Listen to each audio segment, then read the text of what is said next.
My name is Mark Cuvion, and I'm here to discuss obesity and its relation to poverty in America.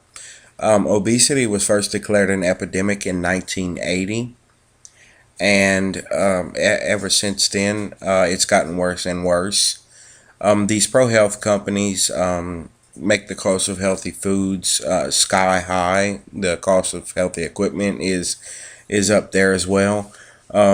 If you remember back in the 1980s, that's when this whole obesity, this whole eat healthy and live healthy thing became sort of a fad, and it shot the prices up.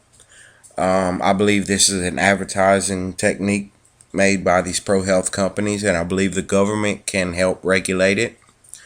A study was done in Oklahoma that kind of shows the relation of poverty, uh, in comparison to preschoolers. And they state that preschoolers who are low income are 30.7% more overweight and are 13.7% more obese than children who are not low income. Since 1980, once again, back to 1980 again, the price of fresh produce has gone up 40%, and the price of sodas and processed foods has gone down 10 to 30%. This is astonishing if you think about it. Um, when you take into consideration when it became a fad and when it was declared an epidemic, it's like they took the fact that it was becoming an epidemic and made an advertising scheme out of it.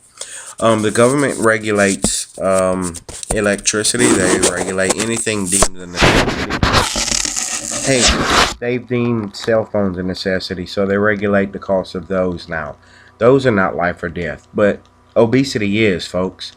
So why aren't they regulating that? Um, that is pretty astonishing to me as well. Um, People who are obese are more susceptible to depression, um, obesity, heart disease. The New York Times did a report on how poverty is not even being considered as a contagion to obesity. However, people living in East Brooklyn are way more susceptible to heart attacks than people living in the wealthier regions of New York City. And that was done by the New York Times. Um, Also, now more than ever, people are they make their choice on what food they buy by the cost more than the taste of the food nowadays, which is also another astonishing fact. But it's true if you really think about it. People are more susceptible to go buy a $1 hamburger than they are to go buy a $5 salad. Um, and it makes more sense to do that unless you're, overweight. But if you have no choice but to buy that $1 hamburger, you don't have $5 to spare. Well, then you just have to take whatever you can get, and that's where the problem lies. Um,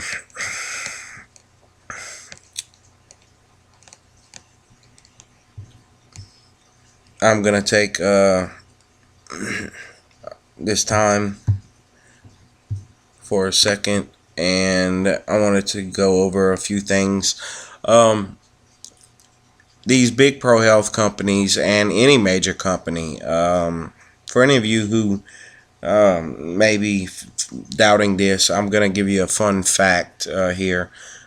I want to take away some of their integrity that I know they don't have.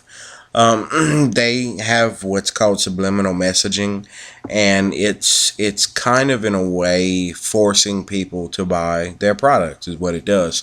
And it actually works. It's not some sci-fi thing. It's true. They have done scientific studies on it and found it to be true, and it works. Basically, kind of the way it works is they flash you an image or text, and they do it so fast to where your mind doesn't even realize you don't realize that you saw it, but your subliminal mind does. So knowing that your subliminal mind guides you to buy whatever product it is, and it works. They do it. So I mean, that's pretty much taking away some of your will in an aspect. I am against that. I don't believe that it's right that they do that. But it's done. Um, Another thing I want to speak about is it's not just affecting us.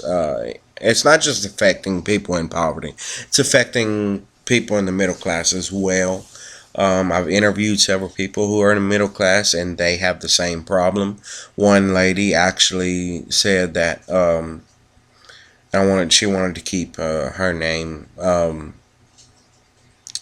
confidential. She is actually a dietitian at a local elementary school, and she spoke a while.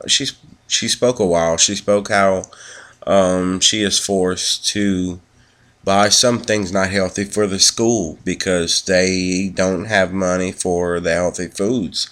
And she even went on to say that that her children, they would rather the name brand Cocoa Puffs.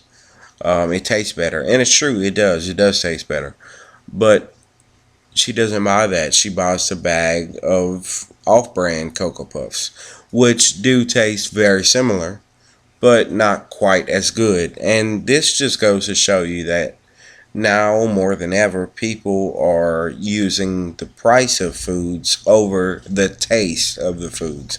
Um, Whereas no more it falls under personal responsibility. Now it's more on what they can afford and what they can't. Um, Something needs to be done about this, guys. We need to move on this. If we don't, it's just going to get worse. And as it gets worse, more people are going to become depressed. We all know what depression leads to: drugs, violence, suicide, heart. It leads to heart disease, diabetes. I mean, the list goes on, people. And just think about it like this: if it keeps rising at this rate, how are we going to have a military in a few years? I know that might sound absurd, but really think, I mean, look up the rate of obesity. I mean, it's getting worse and worse every year. Eventually, no one's going to be able to pass the physical exam. I mean, think about it, people. It's an epidemic. It really is. But my point is that these big pro health companies are using this as an advertising scheme to skyrocket healthy foods, healthy equipment, healthy lifestyle in general. Um, it doesn't make any sense. We need to petition the government, but for the government to make a move, they need to hear about it. They need to know what's going on. They need to hear people's opinions about it. And the more voices, the louder the voice. So we need to get as many people as we can who are affected by this. Naturally, the wealthier don't care. Well, I'm not going to say they don't care. Some of them care. Some of them don't. I'm going to list my references. The first one is G. Belafonte. It was published March 16, 2013. The title is An Obesity Epidemic. Poverty is an Ignored Contagion. Retrieved August 20th, 2013 from www.newyorktimes.com, 2013. The next one is M. Nestle, and it was published 2012. The title is Does It Really Cost More to Buy Healthy Food? Retrieved August 20th, 2013 from www.foodpolitics.com. And the next one is A.S. Whedon, published 2012. Title of the report is Obesity Prevalence in Low-Income Preschool Children in Oklahoma. It was done in Oklahoma City, Oklahoma, and it was published by Sage Publications. Thank you all for this time. We have to move on this now, folks.